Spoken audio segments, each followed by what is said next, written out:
Non, c'est pas possible. Non, mais vous allez me laisser y aller quand même. Non. Non, mais soyez sympa. Non. Oh, non, mais en plus, j'adore la danse. Non, mais franchement, là, si vous me laissez pas ma chance avec Kevin Naran, je perds une fois de plus l'occasion de me lancer dans la chorégraphie comme lui et d'intégrer une compagnie de danse professionnelle. Non, bah très bien. C'est simple, hein, si vous le prenez sur ce ton, comptez pas sur moi pour vous dire que le point de rendez-vous est fixé à Dame Béa. C'est mort. Je l'ai dit.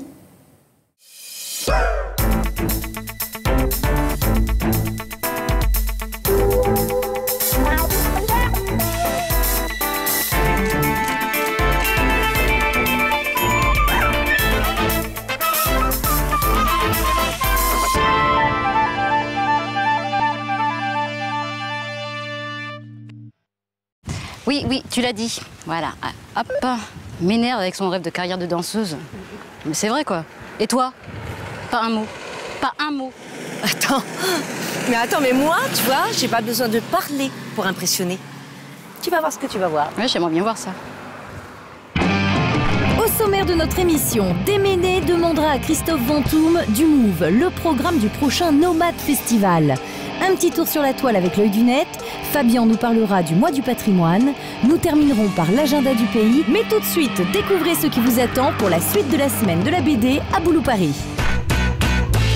La semaine Boulou parisienne de la BD et de l'illustration a débuté hier au centre socioculturel de Boulou Paris. L'occasion de rencontres et d'ateliers. La semaine de la BD, c'est 5 jours d'ateliers avec des illustrateurs destinés aux enfants mais également aux adultes. Cette année, c'est la grande nouveauté. C'est aussi une librairie, des dédicaces, des rencontres avec les auteurs, avec les illustrateurs de Nouvelle-Calédonie, des connus et puis des jeunes qu'on essaie de lancer. Le but de la semaine de la BD, c'est vraiment de faire vivre la bande dessinée en Nouvelle-Calédonie, d'aider les jeunes illustrateurs à illustrer de manière professionnelle, d'aider ceux qui existent déjà à continuer de vendre leurs albums, de faire vivre les personnages encore et toujours. Nous aurons également des expositions permanentes, notamment le droit d'être vu de l'AVH, nos plus belles grimaces, et nous aurons également les expositions de nos nombreux concours, notamment le concours d'art plastique sur le thème des masques et le concours de photographie sur le thème des selfies. L'invité d'honneur cette année est Gotz, l'auteur de la bande dessinée Pitoma, une bande dessinée tahitienne. J'ai été invité donc à Boulou Paris et donc pendant 5 jours je vais faire des interventions là-bas, essentiellement avec des petites classes, des scolaires, des enfants. Là ça va être de montrer des choses différentes aux enfants, c'est toujours l'opportunité de leur ouvrir le regard. Donc ça va être l'opportunité de parler de choses un peu de Tahiti, montrer un peu ce que je fais, puis on va faire des choses sympas avec, je vais leur faire dessiner un peu, on va passer un bon moment. Voilà Pitoma, et c'est très humoristique. J'ai 5 personnages principaux et qui représentent les grands groupes ethniques qu'on a à Tahiti. C'est le tonton Marcel de Tahiti. Je dois d'ailleurs beaucoup à Bernard Berger parce qu'il m'a inspiré quand j'ai lu ses bandes dessinées. C'est une discipline qui n'est pas facile. Parce qu'il ne suffit pas de savoir dessiner, il faut aussi savoir écrire quand tu es scénariste. Et puis il y a plein de choses à savoir dans la façon de découper. Ça ressemble plus au cinéma que ça ne ressemble au dessin proprement dit. Mais la chose la plus difficile, c'est pas de dessiner ou de faire un album de bande dessinée, c'est d'arriver à en faire un métier. Et ça, c'est un sacré sport. Je vais passer une semaine donc à Boulou Paris et on finira le samedi 5 par une séance de dédicace. Venez nombreux. Ne ratez surtout pas cet événement, vous avez jusqu'à samedi soir.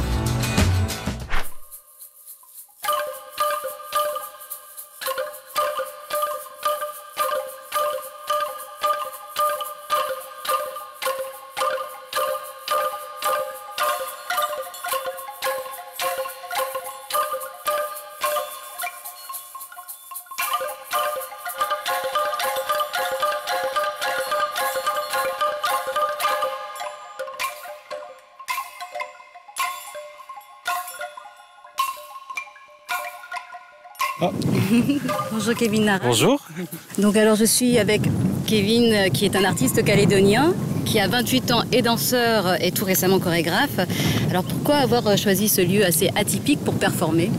Alors ce lieu, c'est un peu mon jardin secret. J'ai vécu voilà, ici à Dambéa depuis 19-20 ans. Je rappelle danseur, comment ça se fait qu'on ne t'ait pas encore vu sur les scènes calédoniennes? C'est un parcours que j'ai eu qui fait que j'ai commencé d'abord en métropole, d'abord en Corse. En l'occurrence là de cette chorégraphe Patobine qui m'a permis de m'initier dans ce milieu passionnant de la danse contemporaine. Et puis aujourd'hui, maintenant que j'arrive progressivement à construire ma personnalité de danseur, ma personnalité d'artistique, j'ai soudainement l'envie de reparler de la Nouvelle-Calédonie comme beaucoup le font, mais avec mon propre regard.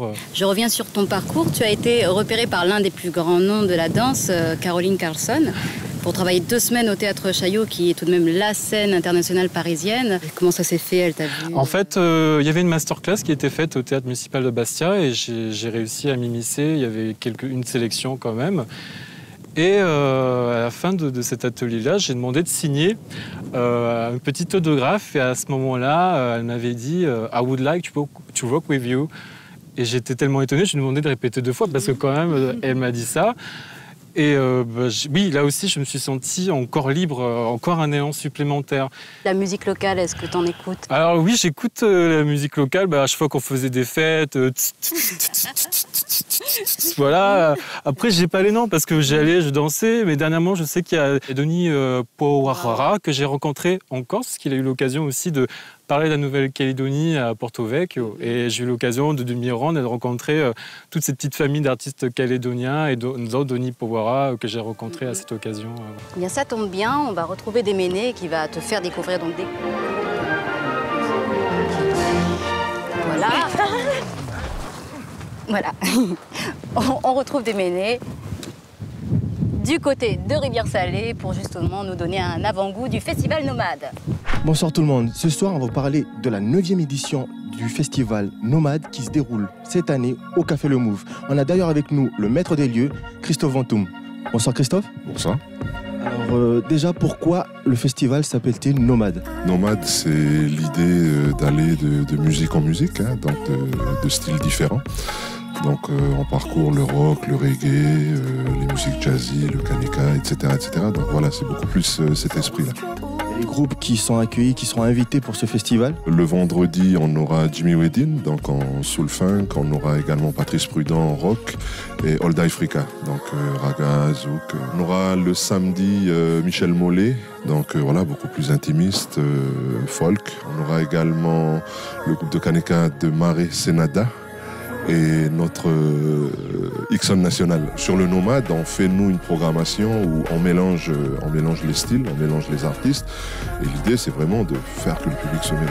C'est la 9e édition cette année du Festival Nomade. Pensez-vous qu'il y aura une 10e l'année prochaine? Oui, bien sûr, il y aura une 10e, une 11e. Et puis, voilà, la musique, les artistes locaux sont maintenant dans la place. On a des outils comme le Move, comme d'autres équipements. Donc il n'y a pas de raison que ça s'arrête en chemin.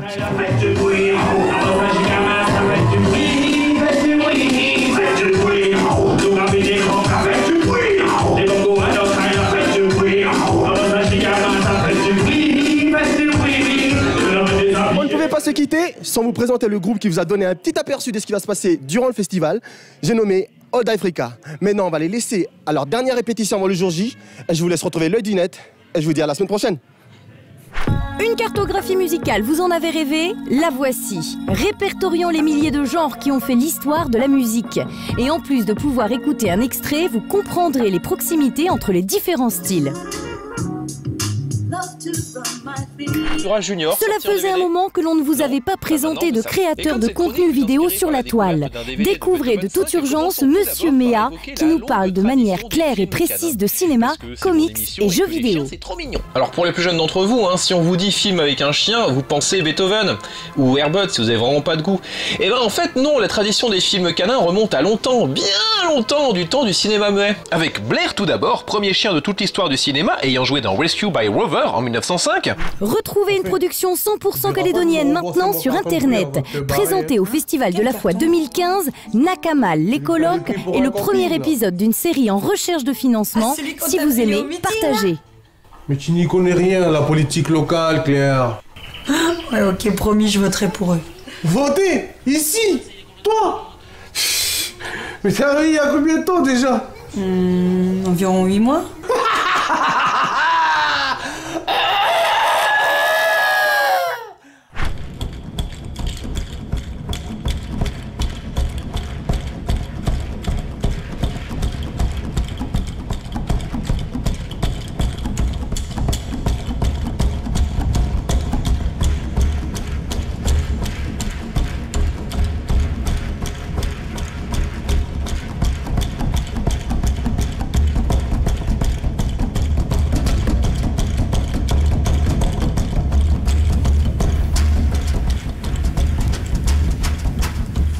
Hello. Salut. Tu fais partie de l'un des rares danseurs calédoniens à avoir percé en France. Quel conseil tu donnerais à des jeunes ou des danseurs professionnels ou amateurs qui aimeraient tenter l'aventure? En fait, je pense que j'ai juste osé. À un moment donné, j'ai tout plaqué, j'ai juste pris mon sac à dos et ma valise. Et c'est vrai que c'est un pas nouveau. On ne sait pas où on va et c'est vrai que je suis arrivé jusqu'ici. Et c'est peut-être justement de prendre la vie là où elle est, de prendre ce risque-là parce que personne ne le fera pour vous. Personne ne vous conseillera de le faire à part votre cœur, votre passion. Sam, dégage.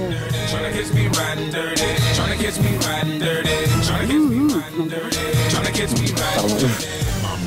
Donc tu t'es risqué à toi devenir chorégraphe pour ta première création qui s'intitule Oculus. Oui. Comment ça s'est passé et de qui tu t'es entouré? Alors c'est plutôt Patovine, la chorégraphe. Elle est venue me voir en me disant voilà, cette année 2015, ce sera toi qui fera un projet. Et par contre, j'ai rencontré Jean-Michel Janet, le percussionniste, musicien qui a composé la musique du spectacle, justement grâce à Caroline Carson. Tu vas chercher où ton inspiration? Alors, moi j'aime beaucoup le spectacle vivant. Avant de danser, je suis d'abord spectateur. Je sais jusqu'où on peut aller avec le spectacle vivant. Et je sais que je ne cherche pas seulement à faire quelque chose de correct ni de bien, je cherche à avoir un propos. Je cherche vraiment, quitte à ce qu'il y ait des petites choses qui ne vont pas, au moins s'il y a le propos, je sais que ça va être un bon spectacle. Et donc ton spectacle, elle repose sur une partie instrumentale et un solo? Alors c'est beaucoup plus complexe, il y a une partie live instrumentale, il y a aussi un caméraman en direct qui a un peu l'œil. Pour cette occasion-là, en Nouvelle-Calédonie, c'est un premier pas, je me présente, c'est un spectacle qui n'est pas fini. En l'occurrence, au Centre d'art de Nouméa, je vais me présenter moi, avec mon énergie, ma manière de danser et peut-être, je l'espère, ce que j'ai pu faire tourner en Corse et aussi à Paris. J'espère aussi que le public calédonien pourra au moins le voir pour une date ou au moins à distance puisque j'aurai certainement l'occasion de faire une vidéo de ce spectacle. Et maintenant, nous allons retrouver Fabien qui va nous parler du mois du patrimoine.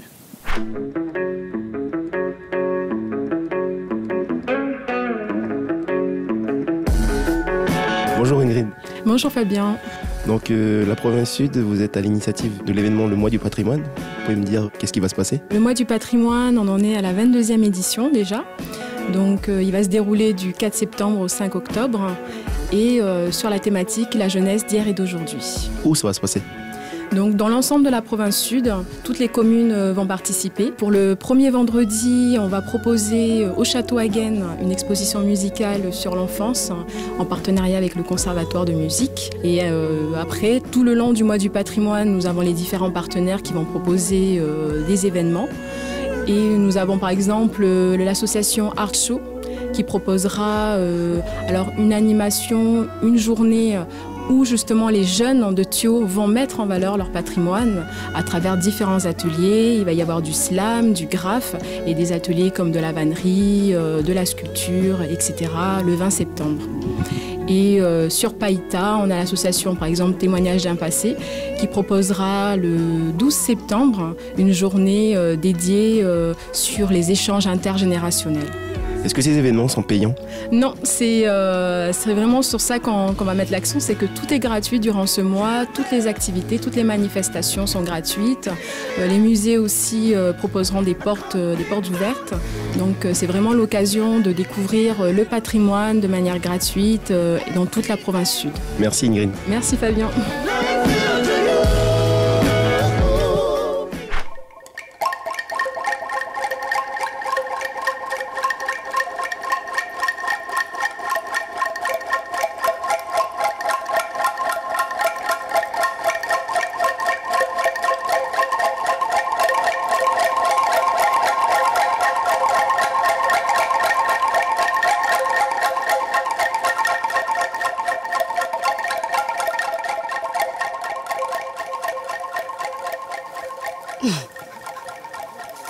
Voilà. On va parler de ton actualité. Prochainement, tu vas travailler sur Trajectoire K et tu vas reprendre la partie de Richard Digoué. Alors, est-ce que tu as déjà eu l'occasion de travailler avec lui? Non, j'ai jamais travaillé avec Richard Digoué. J'ai suivi de loin Trajectoire K en 2013, au moment où je travaillais avec Patobine, Traces Vives à Avignon. Et de loin, déjà, ça me captait. C'était plein de couleurs. Il y a un travail vidéo qui est extraordinaire. Et ces deux personnes, côte à côte, ça m'interpellait. Quelqu'un qui représente la colonisation, quelqu'un qui représente le peuple kanak. C'était vraiment en accord avec notre besoin de parler d'une histoire qui est restée sous le silence. C'est reparti. Merci Sam. C'était Tahiti, c'est ça? Oui, t'as reconnu, c'est bien. Ouais. Donc voilà, justement en parlant de la danse locale, est-ce que tu suis son actualité? Et si oui, quel regard tu portes sur son... Oui. Alors je vois le travail bien sûr de Richard Digoué et j'essaie de suivre aussi le Festival One. J'entends parler évidemment des chorégraphes qui tombent beaucoup. J'ai entendu beaucoup parler de Lija Prochendi, Linda Kurtovic qui m'ont contacté aussi pour prendre des nouvelles et faire connaissance. Et quel regard j'ai, c'est beau de voir enfin, parce que c'est tout récent, des artistes qui ont compris que l'avenir était peut-être ici, en Nouvelle-Calédonie, au spectacle vivant. Et justement, est-ce que tu n'as pas idée de monter une compagnie de danse ici?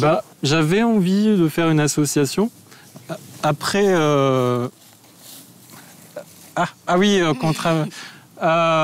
c'est vrai qu'il y a des très bons danseurs, oui, en effet, et avec un talent. Voilà, mais... Oui, j'ai vu qu'il y avait déjà beaucoup d'associations ici et je me suis dit peut-être qu'avant de faire quelque chose, essayer de regarder. Voilà, comme ici. Oui, tout à fait. Merci Kevin. On a hâte de te retrouver sur la scène du Centre d'Art, c'est ça? Voilà, le Centre d'Art de Nouméa, Faubourg Blanchot. Alors c'est du 3 au 6 septembre, mais j'ai hâte de voir l'impression que ça va faire de me voir danser en Nouvelle-Calédonie. En tout cas, pour nous, on retrouve notre rendez-vous habituel avec l'agenda. Très librement inspiré du roman de Jules Verne, Le Tour du monde en 80 jours, c'est au Théâtre de Lille les 4, 5 et 6 septembre. Les bénéfices seront reversés à l'association Les Petits Pansements du Cœur. La DZ Galerie au Faubourg Blanchot vous présente Esprit Papou jusqu'au 17 septembre. Découvrez le spectacle de contes L'An Chanteuse au Centre culturel du Mont d'Or les 4 et 5 septembre. Vendredi 4 septembre, c'est l'événement de danse actuel que tout le monde attend, le Rex Contest. La Galerie Artebello présente Maison d'ici, une exposition commune de différents artistes calédoniens jusqu'au 12 septembre. Découvrez l'exposition De la rouille et des tôles de Jean-Michel Dufaux au Chevalet d'Art. Le Festival de Capoeira 2015, c'est jusqu'au 6 septembre, au programme de la musique et de la danse avec les meilleurs. Enfin, la galerie La Belle Image reçoit l'artiste Rémi Le Chiffre pour son exposition de photographie à partir de demain et jusqu'au 26 septembre. Tata Kevin. Au revoir. Ouais, on s'appelle. Alors, il t'a parlé de moi, il t'a dit des trucs, il a été impressionné par ma prestation là.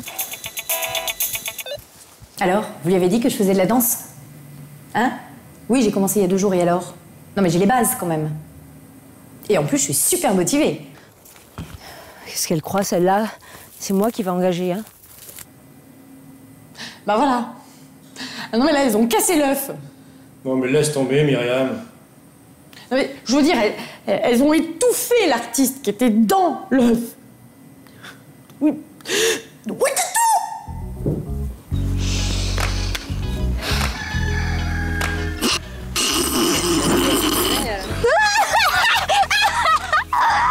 Parler du mois du poète.